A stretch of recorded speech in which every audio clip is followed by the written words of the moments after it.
तो गाइस स्वागत है हमारे YouTube चैनल में। और इस वीडियो में हम लोग बात करेंगे इजिप्शियन सिविलाइजेशन के बारे में।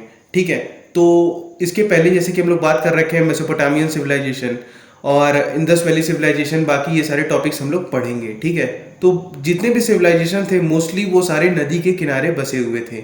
ठीक है, तो जो भी हमारे पूर्वज थे वो एक जगह से दूसरी जगह जब माइग्रेट करते थे तो उनको रहने के लिए मतलब डे टू डे लाइफ में पानी की आवश्यकता होती थी।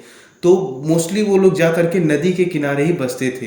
ठीक है, आज भी अगर आप देखें तो जितने भी बड़े शहर हैं वो सारे नदी के किनारे ही हैं। ठीक है, मोस्टली शहर जितने हैं उन सब से मतलब नदी होकर के ही गुजरती है। तो बिल्कुल उसी तरह से इजिप्शियन सिविलाइजेशन में भी जो जो सिविलाइजेशन बसा है ये नील जो नील नदी है उसके किनारे बसा हुआ है।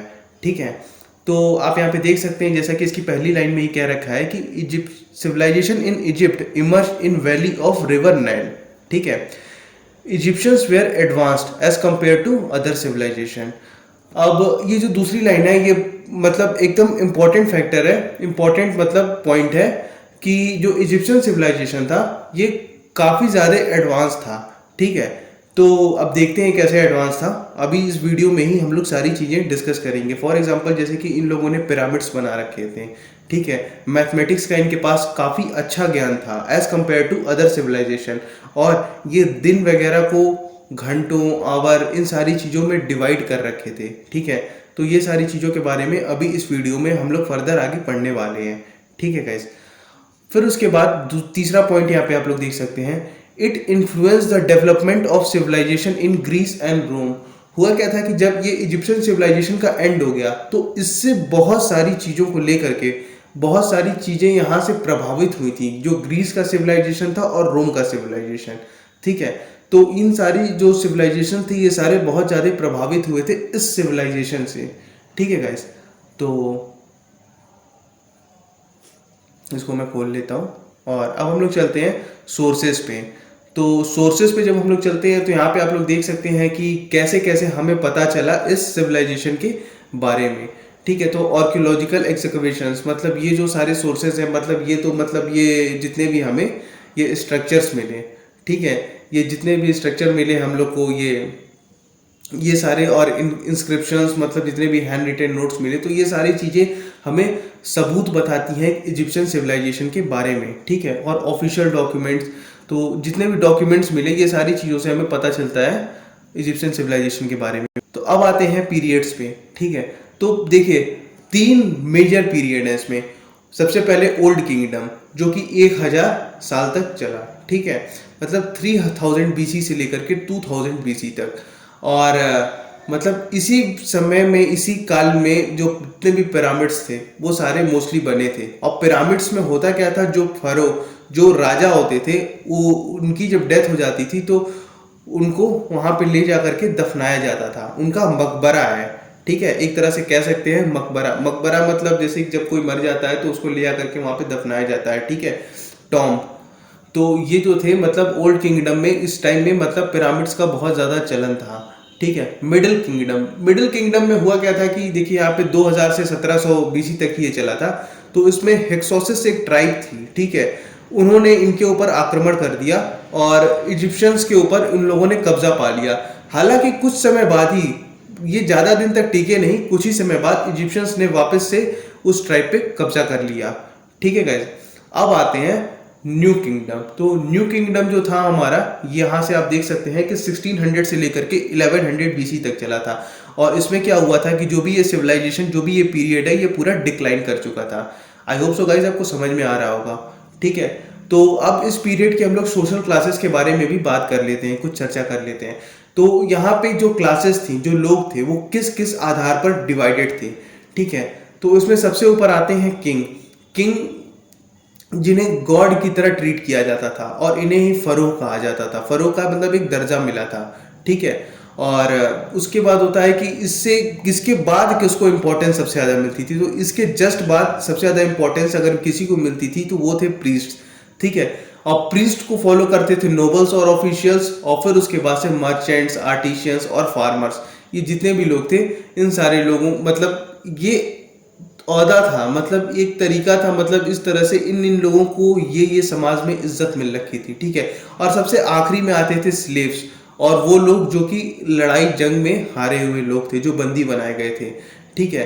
तो यहाँ पे आप राइट साइड में अगर आप देखें तो ये फरो की एक ही मतलब ये बनी हुई है फोटो, मतलब ये एक मम्मी का है, मम्मी के ऊपर इस तरह का बनाया गया है स्ट्रक्चर, ठीक है। तो इंटरनेट पे ऐसा दे रखा है, फरोख की एक ऐसी इस तरह की फोटो मैंने भी यहाँ पे मतलब उस हिसाब से लेकर के डाल रखी है आप लोग के समझने के लिए, ठीक है गाइस। तो अब आगे बढ़ते हैं। ऑक्यूपेशन, इन लोग का मेजर ऑक्यूपेशन क्या था? तो अगर इन लोग के ऑक्यूपेशन के बारे में मैं बात करूं तो बहुत सारे लोग, मतलब जो मेजोरिटी थी वो एग्रीकल्चर के ऊपर डिपेंडेंट रहती थी, ठीक है। और भी लोग काम करते थे, जैसे कि पॉटरी मेकिंग, मतलब बर्तन बनाने का काम करते थे, मिट्टी के बर्तन वगैरह, और भी जो भी है उस टाइम के लिए। तो pottery making, spinning, weaving, glass making, carpentry, metal working, poultry farming, fishing were some occupations. तो मतलब ये सारे ऑक्यूपेशंस तो आपको जनरली हर सिविलाइजेशन में देखने को मिलेंगे, ठीक है, मोस्टली। तो जितने भी हैं, तो ये सिविलाइजेशन में भी बिल्कुल उसी तरह से पॉटरी मेकिंग का काम होता था, और बाकी सारी चीज़ें जो चीज़ हैं आपके सामने आप देख ही सकते हैं, ठीक है गाइस। तो अब आगे बढ़ते हैं ट्रेड एंड कॉमर्स पे, ठीक है। तो ट्रेड करने के लिए लोग करते क्या थे? अगर जमीन पे, मतलब धरती पे, मतलब लैंड पे अगर ट्रेड करना है एक जगह से दूसरी जगह, तो ये लोग कैमल्स और डंकीज का इस्तेमाल किया करते थे, ठीक है। लेकिन अगर वही इन्हें नदी के उस पार सामान ले जाना है, ठीक है, जैसे कुछ लोग नदी के इस पार हैं और कुछ लोग नदी के उस पार हैं, तो नदी के उस पार सामान ले जाने के लिए ये लोग छोटी छोटी शिप्स का इस्तेमाल किया करते थे और बोट्स का इस्तेमाल किया करते थे। और ट्रेड मेनली किन किन चीज़ों का ये लोग किया करते थे? तो यहाँ पे आप देख सकते हैं, जैसे कि linen, jewellery, glass ware, gold, ivory, oil, wood, और भी इस तरह की चीज़ें हैं। तो इन सारी चीज़ों का ये मोस्टली, ठीक है, ये मेजर चीज़ें हैं, इसी का ये लोग बेसिकली इम्पोर्ट एक्सपोर्ट आपस में किया करते थे, ठीक है। तो गाइस आगे चलते हैं हम लोग रिलीजन। तो यहाँ रिलीजन में मैं बताना चाहता हूँ गाइस कि यहाँ पे एक नहीं कई भगवान थे, ठीक है। और जैसे कि हम लोगों में नहीं, ऐसे हिंदुओं में नहीं होता है कि देवों के देव महादेव, ठीक है, तो मतलब भगवान है, लेकिन इनके ऊपर, ठीक है, इन देवों के भी एक देव है, जैसे इंद्र भगवान हो गए और फिर उसके बाद सूर्य भगवान।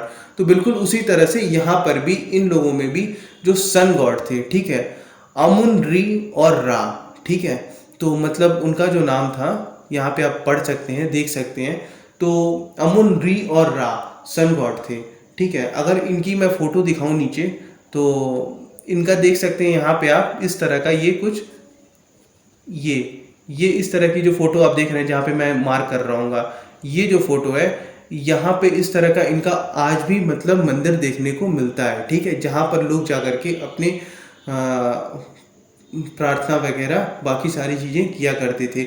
और अगर आप किसी टेम्पल के अंदर जाएंगे तो वहाँ पे कुछ इस तरह की, ये राइट साइड में आप देख सकते हैं, ये मूर्तियाँ वगैरह देखने को मिलेंगी, ठीक है गाइस। तो आते हैं ऊपर और देखते हैं कौन कौन से गॉड थे। Thor, the God of moon, ठीक है। तो यहाँ पे गाइस सॉरी, यहाँ आर को आप काट लीजिएगा, ये यहाँ पर स्पेलिंग मिस्टेक कर रखा है यहाँ पे।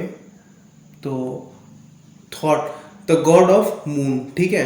तो ये जो चंद्रमा भगवान की भी ये लोग पूजा किया करते थे। और इसका रिप्रेजेंटेशन किस तरह से था? जो बर्ड इब्रिस थी, जो बर्ड उस समय की, उसी के थ्रू इसका रिप्रेजेंटेशन था, ठीक है। तो इसकी भी आप मतलब यहाँ पे फोटो आप देख सकते हैं, ठीक है। नेक्स्ट इंपॉर्टेंट यही गॉड थे उस टाइम के। तो ये वाली जो फोटो है, ये वाली जिसपे मैं मार्क कर रहा हूँ, ठीक है गाइस, ये गॉड इब्रिस की फोटो है, ठीक है। अब आते हैं यहाँ पर आप देख सकते हैं एन्यूबिस, द गॉड ऑफ ममिफिकेशन, ठीक है। ममिफिकेशन मतलब आप तो जैसे कि आपको पता ही होगा पहले से, आई होप सो, कि जो इजिप्शियंस थे, अगर कोई मर जाता था, अगर कोई भी उनका अच्छा मतलब राजा, जिनको फरो कहा जाता है, और ऑफिशियल अगर कोई मर जाता था, कोई बहुत अच्छा ऑफिसर, तो उसकी मम्मी बना करके ये लोग उसे रख दिया करते थे। तो बिल्कुल उसी तरह से यहाँ पर भी जो ममिफिकेशन के गॉड थे एन्यूबिस, उसकी ये लोग यहाँ पे पूजा किया करते थे। और जयकाल के थ्रू इनका मतलब रिप्रेजेंटेशन था, ठीक है। मतलब एक जयकाल के स्ट्रक्चर का ये लोग मानते थे कि मतलब ये हमारे गॉड हैं, ठीक है। फिर harrows the God of sky, ठीक है, हवा। तो यहाँ पे आप इसको भी देख सकते हैं, harrows the God of sky, मतलब हवा से इसका रिप्रेजेंटेशन किया जाता था। हर गॉड के अलग अलग टेम्पल थे, ठीक है, जैसे कि जितने भी गॉड, जैसे कि मैंने इन 4 गॉड्स के बारे में मतलब यहाँ पे डिस्कशन कर रखा है, तो इन हर एक गॉड का अलग अलग टेम्पल हुआ करता था, ठीक है। और हर शहर में अलग अलग पैटर्न गॉड थे, जैसे कि मतलब मान लीजिए अगर आप कहीं गांव में जाते हैं, मैं आज की डेट की बात कर रहा हूँ, तो अलग अलग गांव में अलग अलग मान्यता है। जैसे हर जगह बाबा जी का वो होगा या फिर ये होगा, तो कहीं कोई मतलब माता जी को माना जाता है या फिर ये माना जाता है, तो अलग अलग मतलब सबकी मतलब आइडियोलॉजीज होती हैं और सब लोग की आस्था होती है अलग अलग। तो बिल्कुल उसी तरह से हर शहर के भी अलग अलग गॉड इस समय भी हुआ करते थे, ठीक है। और सबसे इम्पोर्टेंट बात यहाँ पर मैं ये बताने वाला हूँ कि ये लोग बिलीव करते थे कि जो डेथ है वो टेम्परेरी है, ठीक है। तो ये लोग करते क्या थे, जो जिसकी भी डेथ हो जाती थी उसकी मम्मी बना करके उसके साथ कुछ पैसे रुपए और भी बहुत सारी चीज़ें, मुद्रा और ये सारी चीज़ें रख करके ये लोग दफना दिया करते थे, ठीक है। तो आगे चलते हैं गाइस। यहाँ पे आप देख सकते हैं मम्मी किस तरह की इस वाले फ़ोटो में, ये आप मतलब कहीं पर भी जाकर के इंटरनेट वगैरह पे देख सकते हैं। तो इस तरह से मम्मी, ये मतलब एक कॉफिन बॉक्स टाइप का है, ठीक है, और इसके अंदर मम्मी यहाँ पे आप देख सकते हैं इस तरह की बॉडी को, पूरा उस बॉडी के अंदर क्या करते थे ये लोग, एक ऐसा लेप लगाते थे, ठीक है। तो उस लेप की मदद से होता क्या था कि बॉडी जो थी वो डिकम्पोज जल्दी नहीं होती थी, ठीक है। तो गाइस आगे चलते हैं लाइफ ऑफ पीपल। तो उस समय के जो लोग थे वो लोग का रहन सहन किस तरह का था, ठीक है। तो यहाँ पर सबसे पहले हम लोग बात करेंगे रिच पीपल के बारे में। तो जो रिच पीपल थे वो लोग लग्जीरियस लाइफ जिया करते थे, ठीक है। उनके हाउस बड़े बड़े होते थे और उसमें पेंटिंग्स वगैरह ये सारी चीज़ें लगी हुआ करती थी, ठीक है। और जो उनके घरेलू काम थे, ठीक है, वो सारे सर्वेंट्स सर्वेंट्स और स्लेव्स, जो लोग स्लेव्स कौन, वही जो लोग मतलब हारे हुए हैं लड़ाई में, प्रिजनर हैं, यही सारे स्लेव्स जो थे, ये सारे लोग उनके घर के घरेलू काम को किया करते थे, ठीक है। Both men and women were jewellery, ठीक है, मतलब ये लोग वोर यहाँ पे होगा, ठीक है गाइस, इसको वोर कर लीजिएगा। तो ये जो होगा उन लोग ज्वेलरी का इस्तेमाल करते थे जो कि गोल्ड से और प्रीशियस स्टोन से बनी हुआ करती थी, ठीक है। तो उस ज्वेलरी को ये लोग पहना करते थे। और cosmetics particularly eye makeup were used by both male and female, ठीक है, बोथ जेंडर्स के द्वारा, मतलब कॉस्मेटिक्स का जैसे काजल वगैरह जो होते हैं, तो ये सारी चीज़ों का ये लोग जो रिच पीपल होते थे उस टाइम वो लोग यूज़ किया करते थे। वहीं अगर हम लोग पुअर की बात करें तो पुअर लोग की ज़िंदगी ज़्यादा कठिन होती थी, ठीक है। तो जो पुअर लोग होते थे वो फील्ड्स में और लेबर्स की तरह काम किया करते थे, किनके यहाँ, अभी ऊपर ही बात की है, रिच लोगों के यहाँ, ठीक है। और इनके घर छोटे होते थे, मोस्टली 1 से 2 रूम के बराबर, ठीक है गाइस। तो अब आते हैं हम लोग यहाँ पर विमेन की कंडीशन यहाँ पर देखते हैं। तो उस टाइम विमेन की क्या कंडीशन थी, तो विमेन जो थी वो लोग मेन के सबॉर्डिनेट थी, ठीक है। और फिर उसके बाद से जो पुअर, जो मतलब गरीब घर की जो औरतें होती थी वो लोग फील्ड्स में काम करती थी और अपने परिवार का देखभाल किया करती थी। और जो रिच वुमेन होती थी उनकी ज़िंदगी काफ़ी अच्छी होती थी as comparison to poor women से, ठीक है। और यहाँ पर आप सबसे इम्पॉर्टेंट चीज़ ये देख सकते हैं कि बगल में क्वीन नेफरितिति, ठीक है, सॉरी फॉर दैट, नेफरितिति इनका नाम है, और जिन्होंने रूल किया था अपने हस्बैंड के साथ, ठीक है, अखेनथेन जी के साथ इन्होंने रूल किया था। तो इससे हमें ये पता चलता है कि कहीं ना कहीं महिलाओं को भी बराबरी का दर्जा और सम्मान मिला था। हाँ, उतना नहीं मिला था जितना मेल्स को मिला हुआ है, ठीक है। तो as comparison to few other civilisation, अगर इसकी बात करें तो यहाँ पर इनकी कंडीशन थोड़ी अच्छी थी। और ये भी एक इम्पॉर्टेंट फैक्टर है कि ये जो सिविलाइजेशन है ये ज़्यादा अच्छी सिविलाइजेशन थी as comparison to other civilisation.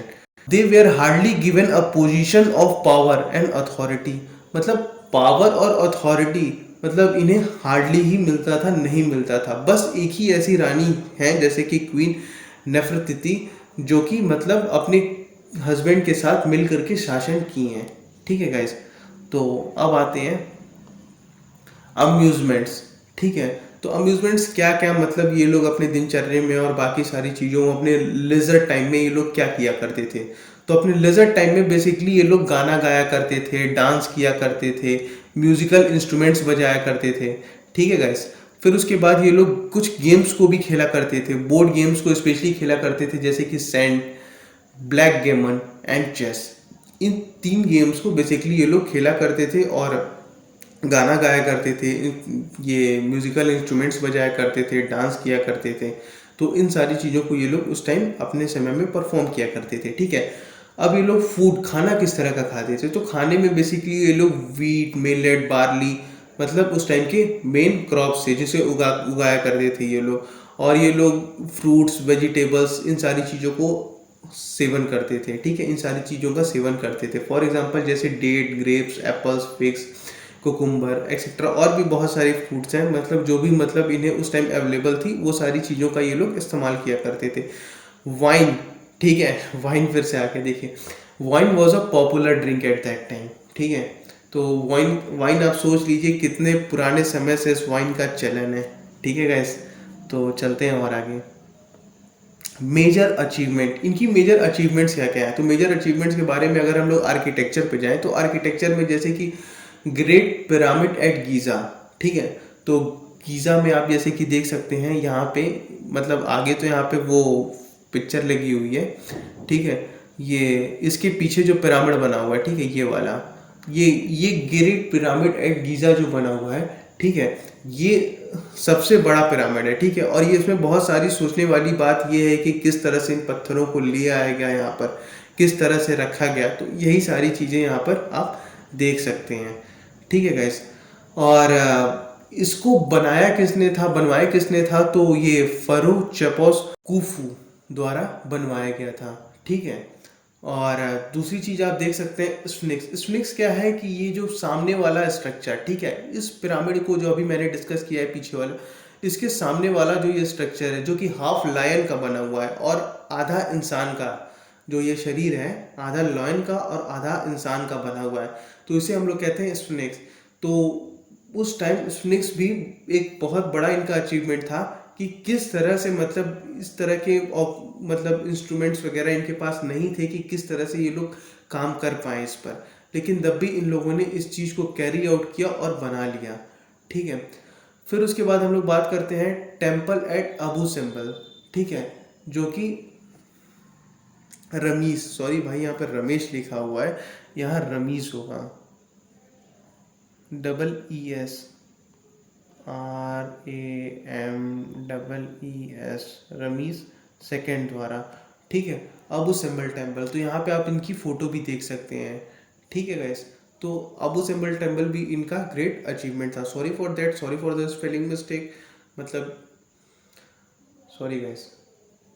Mathematics में आते हैं, तो मैथमेटिक्स में इनकी क्या क्या अचीवमेंट थी। ठीक है। तो मैथमेटिक्स में इनकी ये अचीवमेंट थी कि मतलब ये लोग फ्रैक्शंस के बारे में जानते थे, डेसिमल सिस्टम के बारे में जानते थे, 4 basic operation, subtraction, multiplication, division, addition. ठीक है। तो ये जो 4 मतलब था, ये सारी चीज़ें ये लोग उस टाइम, मतलब उस टाइम ही ये लोग ये सारी चीज़ों के बारे में जान चुके थे। ठीक है। और कहीं ना कहीं इनकी मैथमेटिक्स दिखती भी है जब इन लोगों ने जो पिरामिड्स बना रखे हैं एग्जैक्ट एक बराबर किस तरह से बनाई गई, तो जाहिर सी बात है कि इनकी मैथमेटिक्स उस समय काफ़ी अच्छी रही होगी। ठीक है गाइस। और ये लोग एरिया, वॉल्यूम, जो geographical figure such as rectangle, circle और सिलेंडर, इन सारे का जितना भी मतलब एरिया था, वॉल्यूम था, ये सारी चीज़ों भी ये लोग फाइंड कर लेते थे। इसका भी इन लोगों ने फॉर्मूला खोज रखा था। ठीक है गाइस, उस समय ही। अब आते हैं मेडिसिन। मेडिसिन में इनकी क्या क्या उपलब्धि रही, तो तमाम तरह की मेडिकल बुक्स मिलती हैं जहाँ जिसमें इसका वर्णन किया गया है कि ब्लड सर्कुलेशन बॉडी में किस तरह से होता है।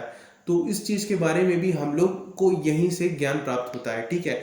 और जो ममीज़ थी, तो ममीज़ में ये लोग इस तरह की चीज़ें भरा करते थे और ऊपर से इस तरह का लेप लगाया करते थे कि आज भी वो प्रिजर्व्ड हैं। तो इससे इनकी मेडिकल के बारे में, मेडिकल फील्ड में ये कितने ज़्यादा आगे थे इस चीज़ के बारे में हमें पता चलता है गाइस। अब आते हैं एस्ट्रोनॉमी। ठीक है। एस्ट्रोनॉमी मतलब जो भी हमारा ये तारामंडल और ये सारी चीज़ें, इससे रिलेटेड अब हम लोग यहाँ पर पढ़ने वाले हैं। ठीक है। तो यहाँ पर ये लोग हेवनली बॉडीज़ के बारे में भी उस समय पढ़ाई किए थे। और ये लोग ईयर्स मतलब साल को काउंट करते थे स्टार सिरस को देख करके, ठीक है। स्टार जो सिरस है उसको देख करके ये लोग जो भी मतलब इनके ईयर्स हुआ करते थे उसे ये लोग काउंट करते थे। और इन लोगों ने किया क्या था, जो स्काई था उसको 12 कॉन्स्टलेशंस यहाँ पे देखिए गाइस, इसका मतलब होता है तारामंडल, ठीक है। इसमें इन लोगों ने इसको डिवाइड कर दिया था, thereby being the first to devise the zodiac. तो जोडियाक मतलब गाइस राशि। तो जो आज की डेट में भी जैसे हम लोग देखते हैं तुला राशि और जितनी भी राशियां हैं, तो बिल्कुल उस टाइम भी इस तरह से ये लोग राशियों में मतलब बांट रखे थे और बाकी सारी चीज़ों में ये लोग बांट रखे थे, ठीक है। और सबसे पहले ये लोग क्या किए थे, सोलर कैलेंडर बनाए थे, ठीक है। ड्यूली वाइज अ सोलर, ये लोग सबसे पहले मतलब सोलर कैलेंडर का भी इन लोगों ने मतलब पहली बार इन्वेंट किया था और उसके बाद उसका इस्तेमाल किया था। अब हम लोग अगर आते हैं स्क्रिप्ट, तो स्क्रिप्ट के ऊपर गाइस सबसे पहले मैं ये बताना चाहता हूँ कि इनकी जो राइटिंग का सिस्टम था वो था हेरोग्लिफिक्स, ठीक है। और इसके पहले अभी हम लोगों ने बात किया था मेसोपोटामियन सिविलाइजेशन में, तो उसमें था जैसे कि हम लोगों ने पढ़ रखा था क्यूनिफॉर्म, ठीक है।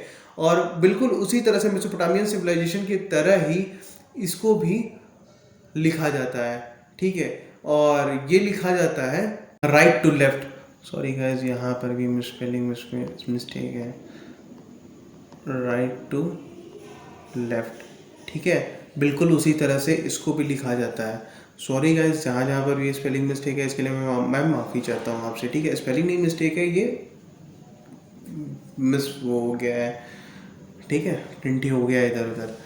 तो अब आते हैं गाइस डिक्लाइन। क्या वजह थी कि ये जो एम्पायर था ये डिक्लाइन कर गया, ठीक है। तो उसमें सबसे पहली वजह इस पे मैं ये डिस्कस कर देना चाहता हूँ कि इंटरनल रेबिलियंस, ठीक है, मतलब अंदरूनी फूट, ठीक है। और फॉरेन इन्वेजन, मतलब जो अगल बगल जैसे रोम हो गया, ग्रीस हो गया, ये सब बार बार इसके ऊपर अटैक कर रहे थे। तो जो न्यू किंगडम था जिसको हम लोगों ने सबसे पहले ही डिस्कशन किया था, वो इससे कमज़ोर पड़ने लगा और अंततः इस एम्पायर का एंड हो गया। तो जो मेनली जो जिन जिन लोगों ने आक्रमण किया था, जिन जिन ये राज्यों ने, तो उसमें ये थे अससिनियान, पर्शियन और रोमन, ठीक है गाइस। तो थैंक यू इस वीडियो को ज्वाइन करने के लिए, इस लेक्चर को ज्वाइन करने के लिए। और अभी तक अगर आपने मेरे चैनल को सब्सक्राइब नहीं किया है तो प्लीज़ गाइस सब्सक्राइब कर दें। Thank you for coming to my channel.